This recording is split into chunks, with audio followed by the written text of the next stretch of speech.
ఈ 2025వ సంవత్సరంలో ఆగస్టు మాసంలో వివాహానికి శుభముహూర్తాలైతే ఉన్నాయండి. ఆగస్టు 1 నుండి ఆగస్టు 23 వరకు శ్రావణ మాసమండి. శ్రావణ మాసం అంటేనే శుభకార్యాలకి చాలా అనుకూలమైన మాసము.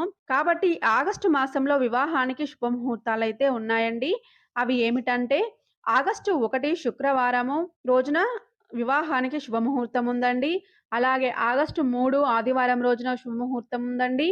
ఆగస్టు 6, 7, 8, 9, 10, 13, ఆగస్టు 14, 17, 18 ఈ రోజులలో మాత్రమే వివాహానికి శుభముహూర్తాలు ఉన్నాయండి. మిగతా రోజులలో లేవండి. ఈ రోజులలో మీ జన్మ లేదా నామనక్షత్రాన్ని చూసుకొని, తారాబలాన్ని చూసుకొని, మీకు వివాహ బలం మంచిగా ఉన్న రోజునే ఎంచుకోండి. ఫ్రెండ్స్, ఈ ఆగస్టు మాసంలో వచ్చే వివాహ శుభముహూర్తాలేంటో తెలుసుకున్నారు కదా! ఫ్రెండ్స్, మీకు ఈ వీడియో నచ్చినట్లయితే లైక్ చేయండి. మన ఛానల్‌ని సబ్స్క్రైబ్ చేయండి. Thank you for watching.